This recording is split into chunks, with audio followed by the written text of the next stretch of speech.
Inilah Injil suci menurut Lukas. Ketika itu, beberapa orang berbicara tentang bait Allah dan mengagumi bangunan yang dihiasi dengan batu indah dan berbagai macam barang persembahan. Tetapi Yesus berkata kepada mereka, "Akan tiba harinya, segala yang kalian lihat di situ diruntuhkan, dan tidak akan ada satu batu pun dibiarkan terletak di atas batu yang lain." Lalu murid-murid bertanya, "Guru, bila manakah hal itu akan terjadi? Dan apakah tandanya kalau itu akan terjadi?" Jawab Yesus, "Waspadalah, jangan sampai kalian disesatkan, sebab banyak orang akan datang dengan memakai namaku dan berkata, 'Akulah Dia,' dan saatnya sudah dekat. Janganlah kalian mengikuti mereka. Dan bila kalian mendengar kabar tentang perang dan pemberontakan, janganlah kalian terkejut, sebab semuanya itu harus terjadi dahulu, tetapi itu tidak berarti kesudahannya akan datang segera." Kemudian Yesus berkata kepada mereka, "Bangsa akan bangkit melawan bangsa, dan kerajaan melawan kerajaan. Akan terjadi gempa bumi yang dahsyat, dan di berbagai tempat akan ada penyakit sampar dan kelaparan. Dan akan terjadi juga hal-hal yang mengejutkan dan tanda-tanda yang dahsyat dari langit." Demikianlah sabda Tuhan. Saudara-saudari yang terkasih, suatu ketika seorang teman berkata, menunggu adalah suatu pekerjaan yang amat sangat membosankan. Ini memang tepat dan sangat manusiawi, apalagi kalau yang ditunggu itu sesuatu yang tidak pasti. Kapan dia datang, kapan akan tiba, bagaimana itu terjadi, semua menjadi pertanyaan yang penuh misteri. Alangkah gembiranya menantikan sesuatu yang pasti daripada untuk sesuatu yang tak pasti. Dan memang inilah realitas harian kita. Dan Yesus hari ini melalui penginjil Lukas menggarisbawahi berjaga-jaga dalam kewaspadaan kepada setiap pengikutnya. Ya, supaya mereka waspada akan hari dan saat kedatangan Anak Manusia, yakni Kristus sendiri. Karena waktu dan hari kedatangannya yang tak pasti, maka Yesus berkata, "Waspadalah supaya kamu jangan disesatkan." Waspada memang bukan sebuah penantian yang pasif, juga bukan sesuatu yang menakutkan.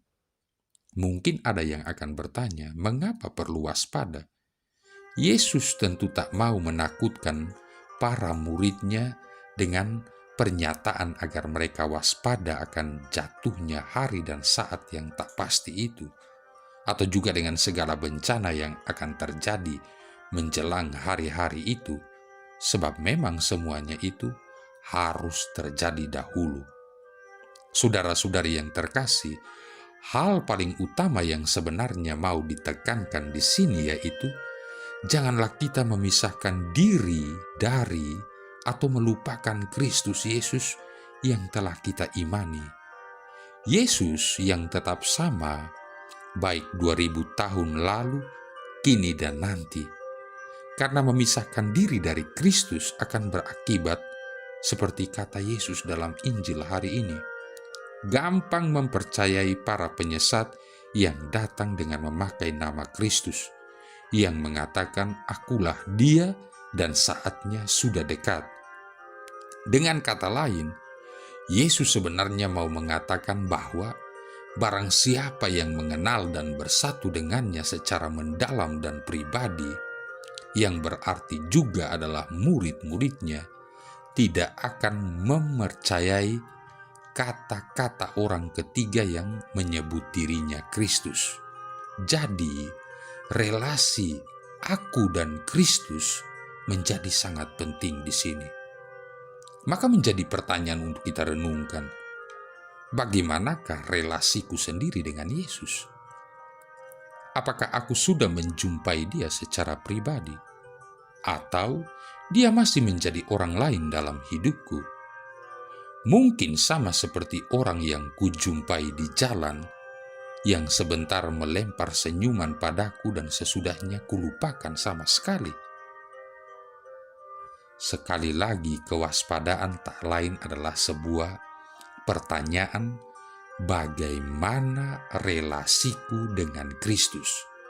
Bagaimana aku melewatkan hari-hari hidupku bersama Kristus atau tanpa Kristus sama sekali?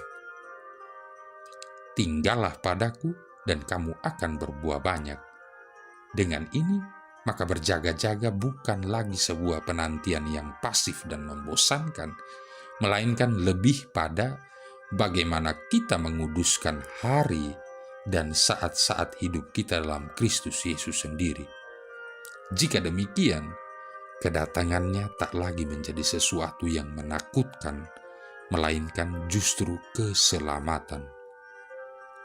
Saudara-saudari yang terkasih, belajarlah untuk menggunakan waktu yang masih diberikan oleh Allah kepada kita karena kemurahan hati-Nya. Kita tidak boleh menunggu sampai kita diperingatkan bahwa waktunya sudah tidak lama lagi. Orang Latin mengatakan, mors certa, hora mortis incerta. Mati itu pasti, tetapi waktu kematian itulah yang tidak pasti. Ketika sebagai anak kecil kita menangis dan terbahak, sang waktu merangkak. Ketika sebagai remaja kita bermimpi dan penuh dengan gagasan, sang waktu berjalan. Ketika kita dewasa dan mandiri, sang waktu berlari. Ketika usia senja menjelang, sang waktu terbang. Lalu ketika kita masih dalam perjalanan yang manis, sang waktu tiba-tiba habis. Apakah di sepanjang waktu itu kita sudah diselamatkan oleh Kristus? Marilah berdoa. Allah Bapa kami yang Maha Kudus, semoga kami bersedia mendengarkan sabda Yesus Putramu yang akan menunjukkan jalan kehidupan kepada kami umat manusia. Sebab Dialah Putramu Tuhan dan pengantara kami, yang bersama dengan Dikau dan Roh Kudus hidup dan berkuasa, satu Allah sepanjang segala masa. Tuhan memberkati kita sekalian, Bapa, Putra, dan Roh Kudus.